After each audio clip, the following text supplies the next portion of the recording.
Hi. 25 minutes ago, Dr. Shin suggested that I tell you about myself. The topic had been mentioned a couple of days ago between us. So I'm going to tell you about my life and my, especially intellectual journey.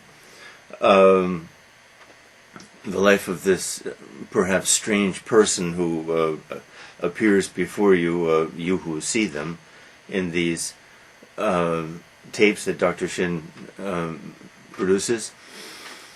Okay, here we go. I have no idea where this will lead, but as in the past, frankly, in many lectures, I don't foresee very clearly where things are going. Things simply are, events take, my own words take me to places, and this has been very interesting, wonderful actually. And I suspect I hope that this will be the most interesting actually. I'm going to begin by where I see myself now. First, a prefatory observation. It's highly ironical that I should present myself autobiographically in the first place, because one of my most cherished thoughts is that self-knowledge is an illusion. That when we speak about ourselves, especially if a person speaks about him or herself for an hour or so, as I will, one can expect many lies and exaggerations and distortions. I believe that, I assume that. I also assume that even among the very wise, self-knowledge is an illusion. If the person talks about him or herself, illusory, or knavery, K-N-A-V-E-R-Y, that is, willful deception, perhaps willful self-deception. These are major ideas of mine that seem to me to be incontrovertible. Can't argue with them. It's too obvious. Okay, nevertheless, in a spirit of curiosity, in a spirit of fun even, because such an adventure should be playful a little bit too. Humility, I hope. I'm going to do this. And also, I hope to be helpful to students. Okay, where I see myself now is first topic. Immediate. I was born on November 3rd, 1942. That makes me 60 years old by American count, 61, maybe even 62 by now, by your Korean system. I don't often mention my age because everyone says, and I feel myself, that I don't look 60. In fact, often when someone asks my age, I say 50, 49. I lie by at least 11 years, and I have said 45 if the lights aren't very bright. So I don't feel my age at all. This is not a conscious attempt on my part, I think. Physically, I'm very healthy and very active. Mentally, I don't. Age is an abstraction to me. Is that a blessing or a curse? I don't know. By the way, just generally in my life, I would say of my life as I look back on it again, that I have been almost uninterruptedly fortunate and lucky by normal standards. But ironically, I read, I'm doing a lot of Latin these days, and that will enter into my discussion, I hope a lot, as we move along. A Latin saying is that, repeated by several authors apparently, is that he whom fortune treats well, fortune makes into a fool. I fear this, and so I'm going to try not to yield to that influence. But fortune has treated me well, and fortune continues to treat me seemingly better and better and better. And so I hope that I'm not becoming thus more and more with each gift, more and more foolish. In some ways, maybe. Okay, that's how I'll be talking to you, because this can hardly be like telling the Brothers Karamazov or something. Lots of digressions and lots of backtrackings and shots forward. A disjointed, not a very smooth affair. Okay, I'm 60 years old. I've been in Korea for 11 and a half years now. The longest time I've ever been anywhere in my life during one continuous stretch or period. That's remarkable to me. And it has become wonderful, because I see more and more that my time in Korea has been a real blessing to me. Especially since I consider the past few years, although I've had a lot of good periods in my life, this, I think, has been the best. We'll see. Now, I want to tell you where I am, as I said. To do that, I have to go back a little in one sense of the word. As a student, even in my college days, I think, I had a dim desire, somewhat ill-formed, to become, let's say, a poet. Okay. I started learning, traveling, and even when 30 years ago, almost 30 years ago, when I was living in Spain, at that time teaching for the University of Maryland, at one point, in fact at a couple of points, I taught creative writing. And whimsically, capriciously, spur of the moment, I asked my students to write poems, a poem or two, and maybe one of the students even said, well, you have to write one too. And I said, okay. And that was during my time in Spain. I spent 6 months there, almost 30 years ago. And I produced some poems. A couple of them are pretty good, I think, but not many people have ever seen them, nor ever will, I think, because just because I don't think they don't fit into my plans, let's say. I'm not ashamed of them at all. And in what I'm doing now, I'm still going to use some of the lines and ideas in them. Because what I'm doing now is what I'll talk about now. Between that time in Spain and 5 years ago, 1998, in fact, April 1st, 1998, I wrote no poems.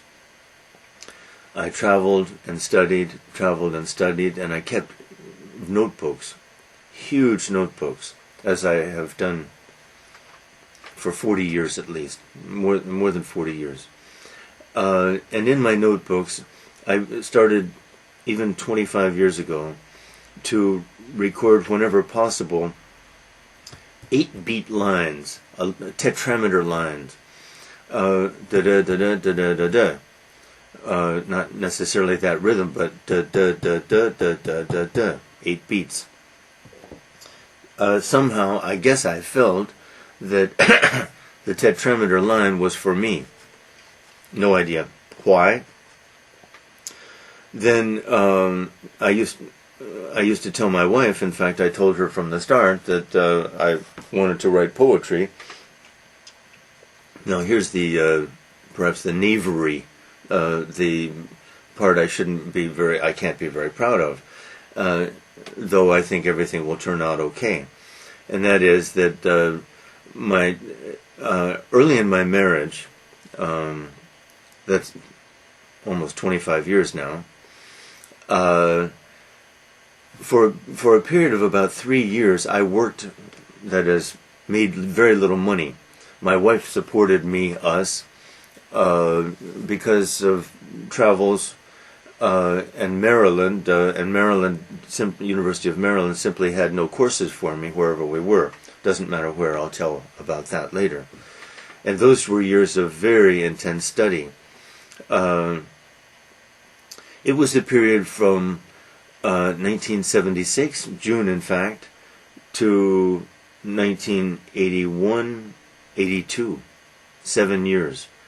That 7-year period was the most dramatic in one sense anyway, period of development for me, matched only by the past 7 years, ironically 7. I'm going to try not to be superstitious, but it's interesting to see patterns repeated. The nonsense may be in finding the patterns in the first place. The nonsense is certainly in interpreting them and pretending to find some meaning to them. That certainly is self-deception, vanity, and silly nonsense, in my opinion. Just so you see more fully what I mean, this applies to all the patterns that man sees anywhere at any time. And such patterns are, for example, science, whatever we give a name to, science, philosophy, poetry, language itself. As soon as we've tried to find meaning in these things and take them seriously, we are fools, in my opinion. And that certainly applies to one's examination of one's own life. Perhaps there more than anywhere, folly and knavery, K-N-A-V-E-R-Y, Karas. Okay. Now, on April 1st, well, first of all, my knavery. So I studied vastly, and my wife supported me in my studies and encouraged me, because she had the idea that I was going to be a poet. But then, when am I going to start writing these poems? Not ready yet, not ready yet, not ready yet. And the years went by and went by. Thank God. In retrospect, I think, thank God, is whatever that means. I'm thankful for it, because had I started then, it would have been nothing, in my opinion.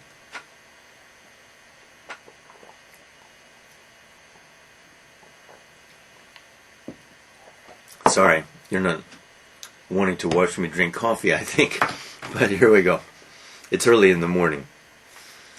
Okay, so postpone. But my learning and my opportunities to learn seemed to increase, and have seemed to increase with almost every year of my life, culminating in the past 5 years.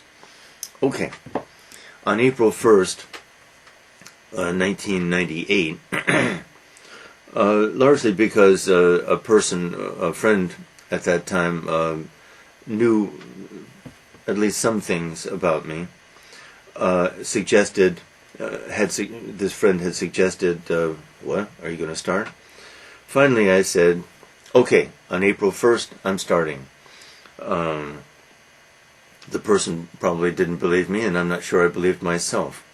Now, I have to back up a little bit. I still haven't told you much. But at a certain period, 18 years ago,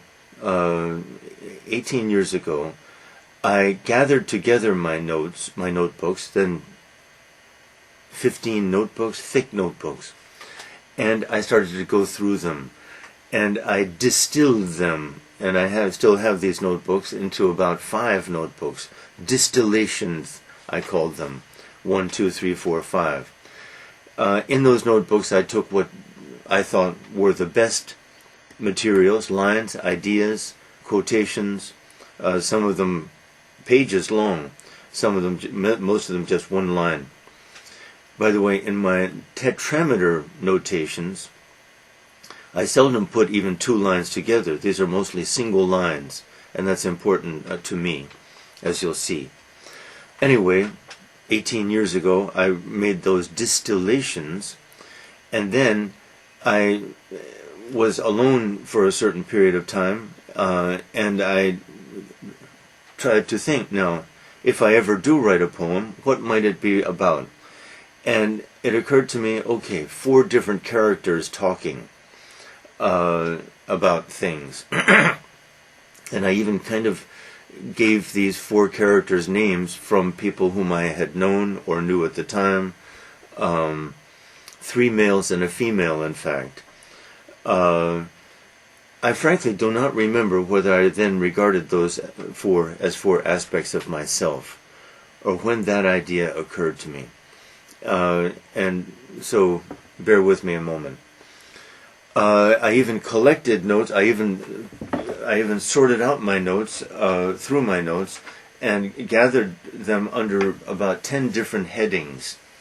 Those headings were highly erotic at the time. Nothing to be embarrassed about. Still, intellect was the main force. But I gathered many of these, and that was an important moment because I could realize how excellent some of my material was, how excellent some of my lines were. The problem would be to put all this into a work, and to make sense of it all, and to give that work coherence, profundity if possible, wit. There was plenty of wit, what I take to be wit anyway. And my students, through the years, especially those whose English is good, have a sense of what I at least take to be wit. And my daughter certainly does. Okay. So, on April 1st, 1998, here in Korea, here in this house, for some reason I started. Now, that was ironic, because April 1st, as you know, is what we call April Fool's Day. That seemed to be so fitting to me. I had no idea where things would go, but I took out those notes that I had made 18, 17 years earlier with their headings, and decided I'm going to be inspired by these and see where this goes. And I started. I had a first line, and that made all the difference, because suddenly I was writing every day, using materials that I had had. Now, of course, I had a line, and then another line would occur to me, and then a reply by one of the other interlocutors, that is, the people speaking among themselves. And so these lines inspired other things, and then that gave me ideas, and I went forward. The first work was largely finished probably in 4 months. But a second work grew out of this, because some of those lines either didn't fit or were obviously about me, but they were so good I wanted to use them. So a second poem grew out of this, and I'll tell you about the poems in a minute. The first poem is 1,200 to 1,300 lines long, so pretty long. The second poem is 250, 260 lines long, much shorter. I'll tell you about the second one first, because if I keep this order, this is important. The second poem is a self-presentation. That is, I talk directly about myself, my life, where I came from, more superficially, but not more superficially than I'm doing now. Full of wit and irony, wit. The first poem, in the first poem, these 4 characters are talking, aged 45. Now, what I treat this as a reunion. They knew each other in their youths, had not seen each other for, I've got to get that straight, 20 years, for some reason. Clearly they're drinking because I want to establish that. But where they are, what the surroundings are like, mystery. At the beginning of the poem, there are only three males, and the talk is entirely sexual. It's about marriage, love, and sexuality. Full of wit. I'll tell you about the characters because this will be important. Number one is very cynical, very witty, very cynical. Cynical about love, cynical about marriage, cynical about sexuality. Dr. Shin will judge whether this is good for our youth, but a predator. Number two is a down-to-earth, somewhat modest, too modest, somewhat shy man who is amused by one's wit, but doesn't really approve of one. That's their name. Their names are 1, 2, 3, and 4. And that will stay. Not George, Harry, Jim, and Ethel, or something. Absurd for my purposes. Number 3, now this is a mystery guy. He is a reformed homosexual. Now, let me go on record in case I ever become very famous and Dr. Shin's tape becomes a document for the literary historians or whatever. I am not, have never been, have no desire to be, can't imagine being homosexual. Why did I make him homosexual? Partly just out of a spirit of fun and to fill out the characters of the poem, and partly I didn't know why. But you'll see in a minute that there were good reasons for this, even, I think, remarkable reasons. And it amuses me, and it causes me wonder that I did this, and that I let it stand.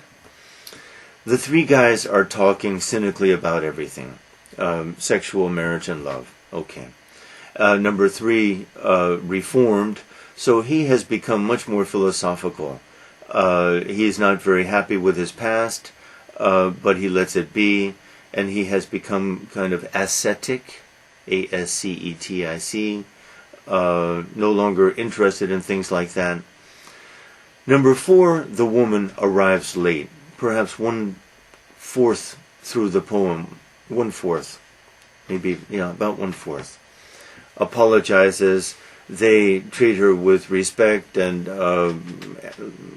kindness, but number 1 is the cynic, and this is a woman after all. By the way, number 1 is certainly a misogynist. A misogynist is a person who hates women. Number 1 cynic that he is of course a misogynist.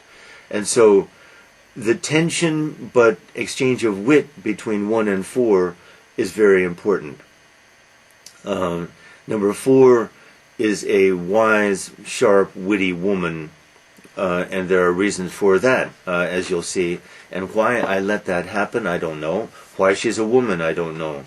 But in the end, I think this is going to prove to be, I hope, a remarkable event that happened, because of what will happen afterwards. So they talk about many other things. Now, what's in the poem? My languages. Now, some people will... let me try to show you my attitude toward my poem and my future poems, which I'm about to start on now. I better explain that. The poem, when it's completed, I think will have 4 parts. 1 and 2, roughly complete, though they have to be revised, God knows. 3 and 4, I'm not sure what's going to happen, but I'm going to be starting any day now, this summer I hope. But my schedule is so tremendous that maybe not this summer, that's okay. But I continue to write lines. Yesterday I wrote, I think, 40 to 50 good lines, which will find a place in there. This on a day when I had 11 and a half hours of lessons yesterday. My God. But it's so wonderful. And the lessons are okay because they stimulate me too. So I'm okay. And this moment and the time with Dr. Shin is wonderful. Wonderful. So stimulating. So stimulating. Okay. So it will have 4 parts, so you understand what I'm doing. But part 3, I think, will be an outgrowth of part 1. That is, the same 4 characters will talk, only 20 years, 15 years later. Now, there were 60. They will be 60, my age now. Okay, and part 4 will be another autobiographical self-presentation, a little later, 65 maybe. There will be a point that will pull everything together, I hope, and even more. But I'll mention that in a minute. Now, this is where I am now. I was saying what's in the poems. My languages, my knowledge of art, which I love and which I'm not sure I think I'm proud of my understanding of Western art. Philosophy, religion, of course. Not much in the first 2 poems, as you'll see. Part 3, let me explain. Part 3 will be, I hope, maybe the best part. I don't know. I hope they're all equally good. But part 3 will certainly not be about sexuality, love, marriage, and all that. It will be about basically religious and philosophical questions. And I'll explain. When I finished, sort of, the first 2 poems, I had this idea of continuing, but I needed preparation. I wasn't ready. I knew I wasn't ready. I had a lot of studying, things I knew I had to read before daring to embark upon this religio-philosophical poem. What arrogance, what presumptuousness.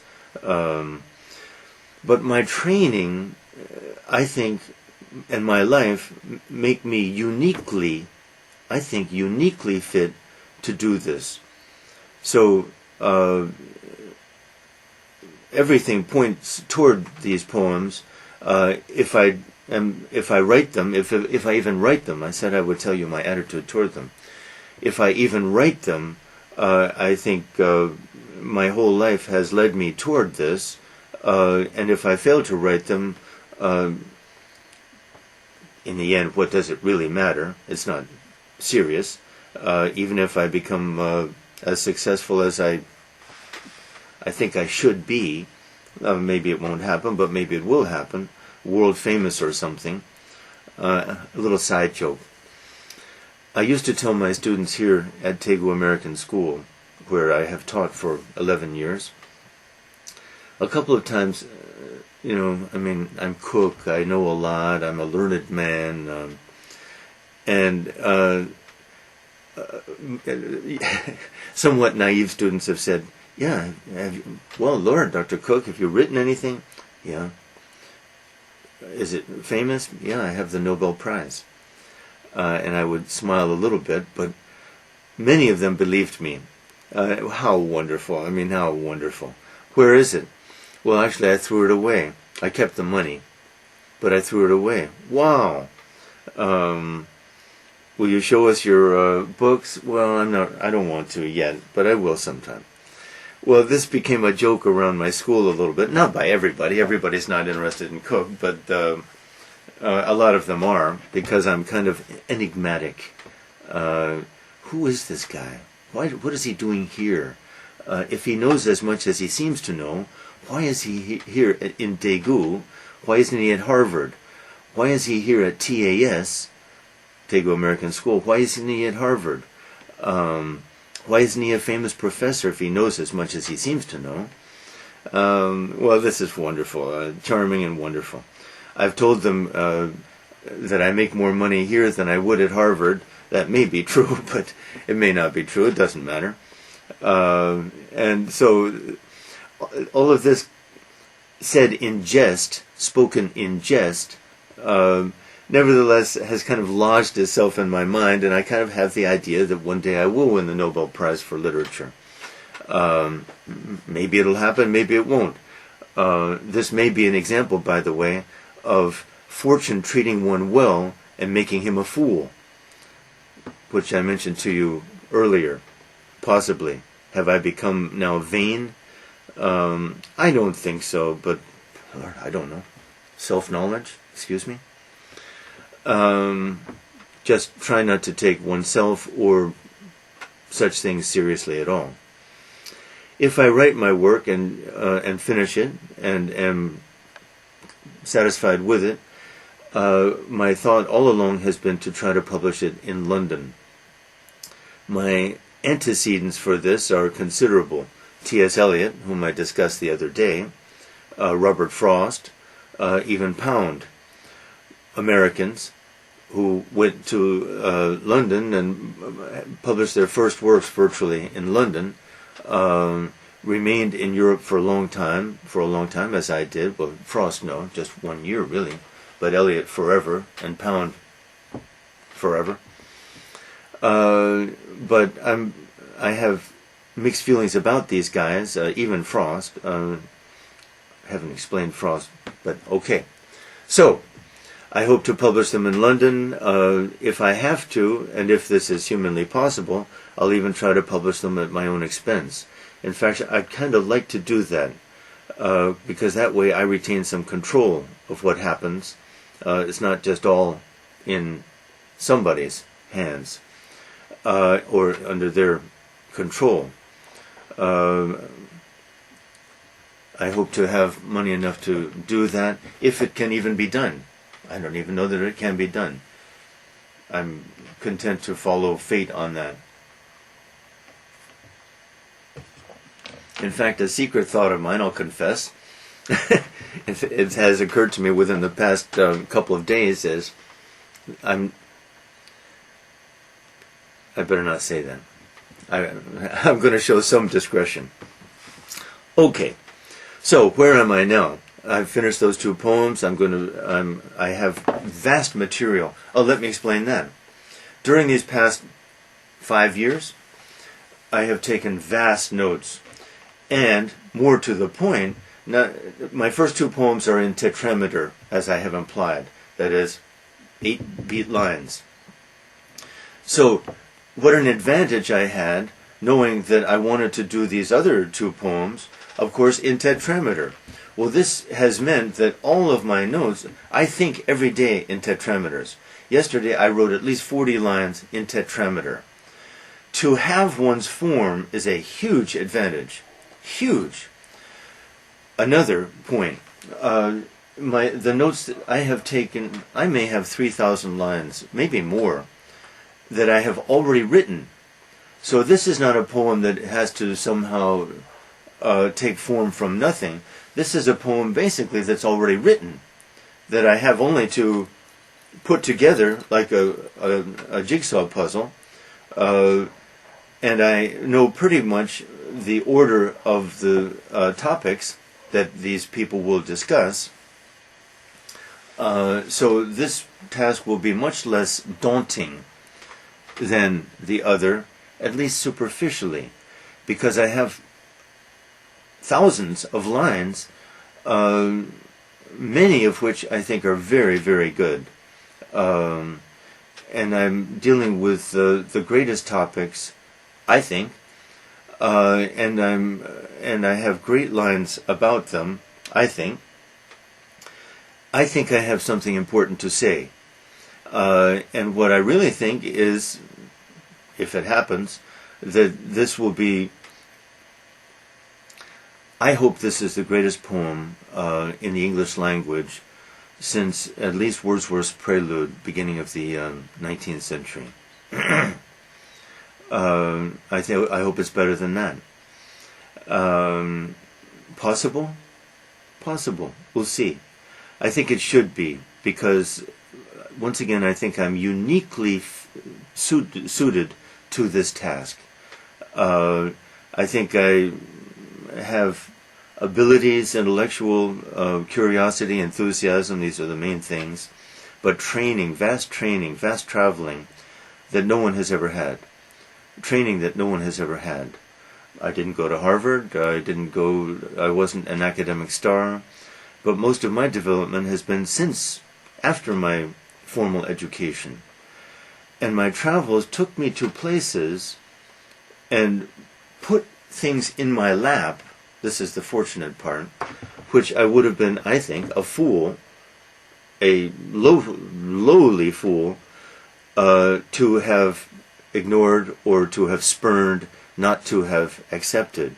Everything has fallen into my lap, including my time in Korea, including you, my students, including Dr. Shin. Now, this is a little superstitious of me, and maybe it won't happen, and that's okay. If it doesn't happen, it's okay. Or if I write my poem, am satisfied with it, I was at this point 5 minutes ago, take it to London and I'm laughed at, and they say this is unreadable trash, this too is possible. And I am certainly prepared to accept that, and I will not jump into the Thames River and drown if that happens, or come back and drown in the Shincheon either. A cynical joke of mine, I must say, when people ask me how long, many people have asked, of course it's a normal question for Koreans especially, how long do you plan to stay in Korea? And my joke became, I want my ashes to be strewn on the Shincheon in July. The joke is, I think, that in July there's very little Shincheon, sometimes almost none. Cynical? I don't think so. What does it matter? It really does not matter whether one has some pompous burial in Westminster Abbey, in Poets' Corner, my God, or one's ashes are on the Shincheon. What does it matter? And that's not cynical. Any other view is stupid, absurd, a word I'm using for the first time. And it's incredible to me that 35 minutes into this talk, I used the word absurd for the first time. That's a miracle, because absurd is almost the dominant word of my personality, my daily intercourse with people. Maybe it's my age, but I think I've always had a taste for absurdity and an eye for it, in myself as well, tried to. The person who doesn't is a fool, in my opinion. By the way, another topic, disjointed as always. I'm a person who has always enjoyed good health, who has never been seriously sick. I was sick during my childhood, age twice, I think. Autobiography, I haven't said anything yet, but that'll be the easy part. I was sick twice during my childhood. I have only dim memories of it. These somewhat serious illnesses left no mark on me. But I don't take that very seriously. But I don't know, what effect did that have on me. I have no idea.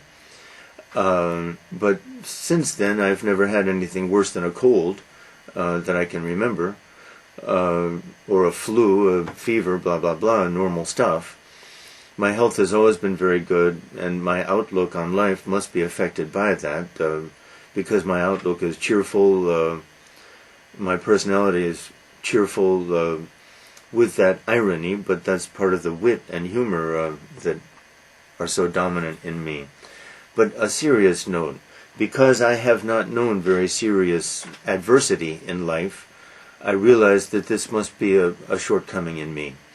That is, it's fine for a person whose life has been so fortunate, in superficial terms, to have this cheerful view of life, but when that person talks with someone who has been through serious adversity, that person becomes a fool, or that person's knowledge, that person's wisdom becomes severely limited.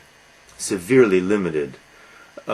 a person who has known serious adversity confronts me, and I speak in my ironic, and I use the word absurd, and I'm cynical or whatever, that person has a right to challenge me and say, what do you know? And I'm aware of that, and I try to stay aware of that. And that person, what right do I have? And I try to keep that in mind. But I still am who I am, and what can I do? Okay, back to other matters. So I think you see where I am now. You have a sense of what my poems are about, and will be about. I will reveal what the ultimate point is. The number one, poem number one, the 1200 line, 1300 line one. Where does it go? Where it goes is in this discussion with number four, the woman, too. Number one, the predator, the cynic, is allowed to talk and talk and talk, and finally he reveals that there are grave shortcomings in his personality, that he is a little bit of a twisted person, and what even emerges is a critical self-revelation of impotence, sexual impotence, which is a metaphor, but it's also real in him. And so he is revealed, the cynic is revealed to have serious psychological issues. His cynicism and his misogynism are masks. Masks for his own fears, his own inadequacies, his own shortcomings. They are masks. And he is unmasked. And the other three, with some justification, laugh at him. At the very end of the poem, what is revealed is that of these four characters, only one is a real person. That's number two, the somewhat shy, timid, tentative person who is not quite ready to commit himself to anything seriously. And the other three all disappear. 1, 3, and 4 disappear. And 2 is left, and we realize that 1, 3, and 4 are aspects of 2's personality. So that this poem is what I call a psychomachia. That's a Greek word. The English version is psychomachy, a shabby word, I think. I mean, the Greek is so much more beautiful. That is a war, a psychological war between aspects of one's personality. Psychomachia, psychomachii were a little bit common during in medieval literature. And I don't know that much medieval literature, but that's what happens. So, at the end of poem number one, then, we have a person, and the poem has been about that person. The poem has been about number two. But then along comes the second poem, which I call a self-presentation. By the way, number two is clearly I in number one. Now, in the second poem, a self-presentation, who is this person? Is this person different from number two and the aspects of number two who present themselves in the first poem? Do you see what I mean? Yes, the speaker in the second poem who presents me is very clearly different from number two, the dominant personality in the first poem, or any of the aspects of number two. What's going on here? Well, you're beginning to see my point, I think, because in number three, we're going to have the same psychomachia. This time, the topics will be religious, philosophical, and all that. And then in number four, we're going to have another self-presentation. And they're all going to be quite different from each other, because what is going to emerge is, among other things, what I said at the beginning of this talk, the utter illusoriness of self-knowledge, the utter folly of even trying to identify a self. I admire Buddhism a lot, and Indian philosophy, most of it, which make this plain, that self-knowledge is nonsense. The identity of a self is nonsense. The identity of an independent and knowable personality is nonsense. I take that to be obvious, incontestable, beyond debate. And of course this point is implied, and will be even more forcefully implied, in the poems. By the way, this structure leaves the door wide open to a fifth and sixth poem, and I'm not unaware of that. Possible? Sure. In that case, recently I've talked about Bildungsromane, these formation novels, which are so dominant among novels of the past 200 years. In a sense, I have a Bildungsgedicht, that is a formation poem. But my aim is not autobiographical as the aims of those novels are, because my point is autobiography is lie. I almost think that any statement one makes about oneself is a lie. And the more serious the statement, the bigger the lie. It will be a distortion. It will be permeated by vanity, by self-interest, by self-flattery, by our attempt to make a certain impression upon others of ourselves, all that. And this will be my transition point as I turn at last to tell you what might be more interesting to you about my life, where I've been and what I've done and all that. This transition point, that is, being this self-knowledge. Oh God, I lost a point, but I lost my transition, but that's okay. I was born, as I said, 60 years ago in Memphis, Tennessee, my God. My family spent, I'm told, 9 months there, so I have no memory of it. Now, Dr. Shin asked me to provide some youthful photos. I have more than I thought I did, in fact. I didn't put them in order. Should I begin with the cutest ones? I don't know what's cute and what's not. So, some people I know have seen some of these, so, oh my God, I don't know. I'll start with this one. This is a photo of myself, of me, and my little sister. I haven't mentioned her, Kathy. Kathy's 2 years younger than me, lives in England, and has lived there for 30 years. Is married to an Englishman, has a daughter, Rachel, whom I haven't seen since she was an infant.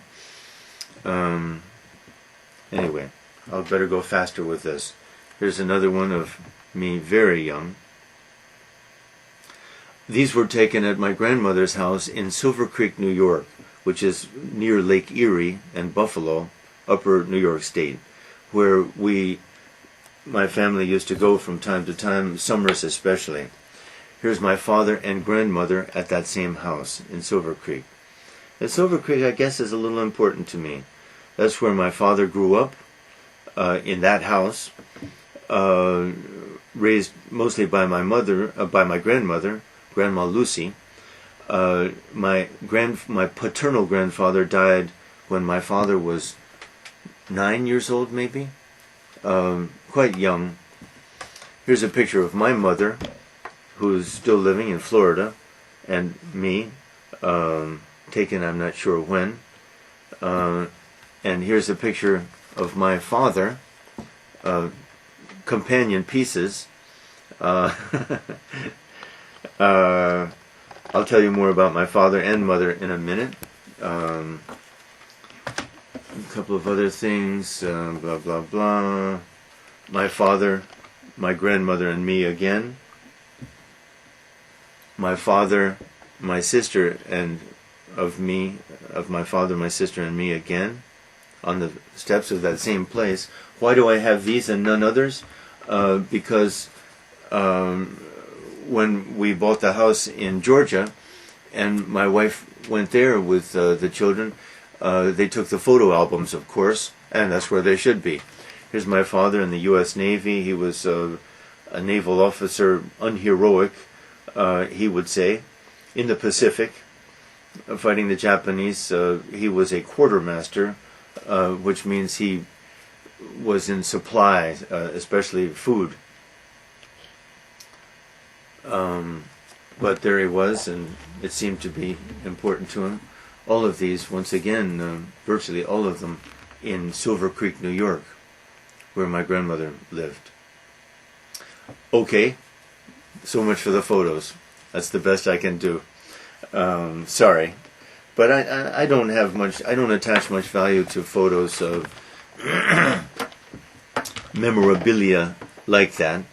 It's part of who I am. Now, more about my life. Memphis, Tennessee, my God.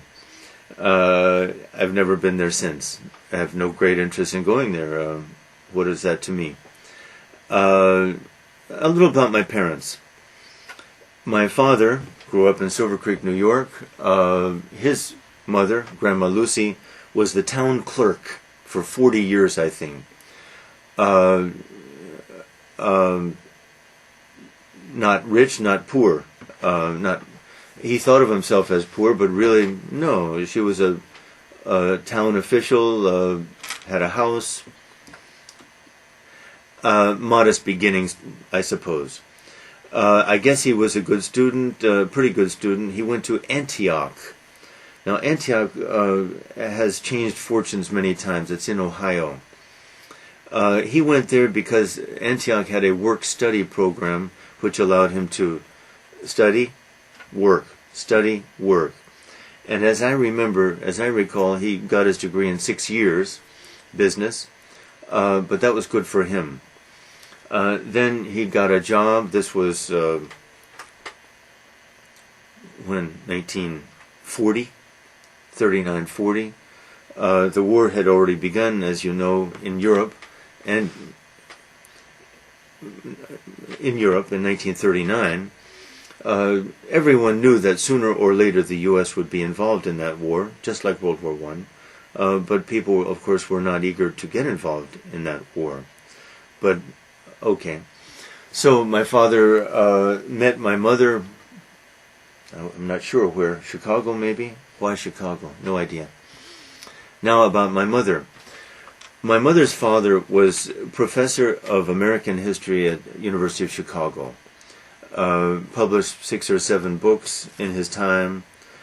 Later became professor emeritus, and that is a big honor in the States because it means even after retirement, the university wants to retain one's presence, one's advice, kind of advisory capacity.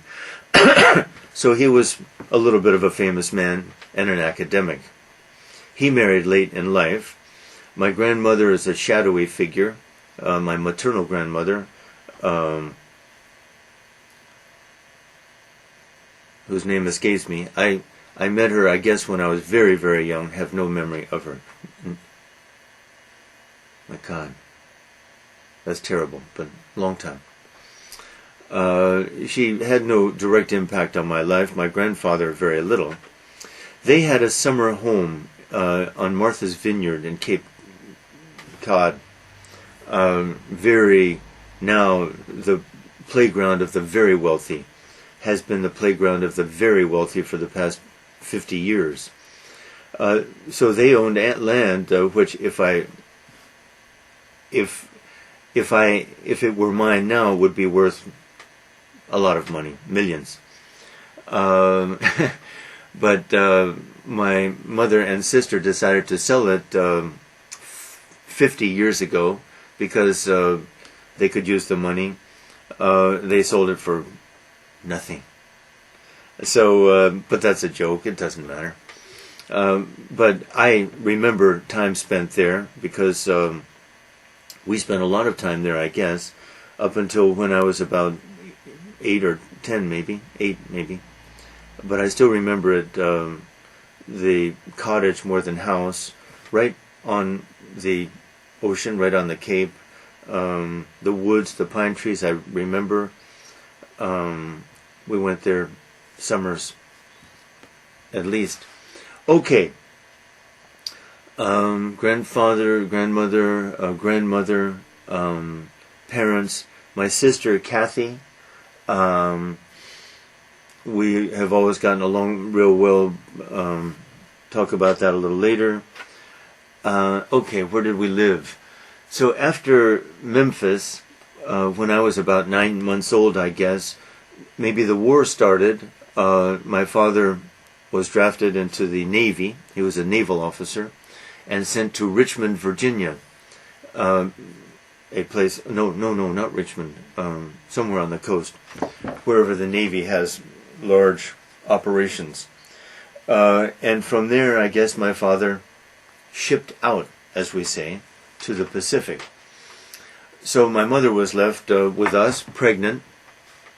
My sister was born after my father left. So he didn't see her until she was 2 years old. Okay, I grew up basically in the Northeast. We lived after my father returned and before in Massachusetts, especially Connecticut, Maine, that area, Northeast. When I was between the ages of about 6 and 10, we lived in Connecticut, Old Greenwich, Connecticut, because my father was then working in New York City. His job changed, and so we moved to northern New Jersey, the other side of Manhattan. And those were my really formative years, as I take it, in Short Hills, New Jersey. Short Hills is famous, a place of wealth, a lot of money. We lived on kind of the outskirts. We didn't have a lot of money. My father had a decent job. We had a decent house, but most of my friends were much wealthier. My mother used to say we had Woolworths across the street, Firestones around the corner. Well, these were famous stores, a lot of money, and yes, they lived right there, and others I don't even remember. Our house was modest, but my parents wanted us to be there because the school, Milburn High School, Short Hills is part of Milburn, 30 miles from New York. Milburn High School was famous even then. Ironically, 3 years ago I saw a ranking, U.S. News and World Report, of American high schools, and Milburn High School was number 2 in the USA. I guess it has always been there, and I guess it was excellent. I was not particularly aware of it. I was a B student in high school, B+. I learned Latin for 3 years, as I recall. That may be 2 or 3, but I think 3. Had no great aptitude for language. Went off to college. Could have gone to a better place, but went to Lafayette because I was intimidated, I think, because I wasn't a very hardworking student. Happy about that. Quickly became an English major, but had a very poor record, especially the first 2 years, and a religion minor. And became seriously interested in literature, the English language. During my freshman and sophomore years, for some reason, I devoured the dictionary. I developed a huge vocabulary, which has only become larger and larger, of course, but even then was huge, even by Korean SAT standards. Even by Korean SAT standards. That is, a large number of words, and I don't think I've forgotten many. Graduated from Lafayette as an English major, did well the final 2 years, became interested in comparative literature because my hero, I wish I could talk about him, Dr. Brown, the most learned man I've ever known, was a professor of comparative literature. It was then that I discovered I have to go to Europe. So in my first year after graduation, I went to Europe. Huge.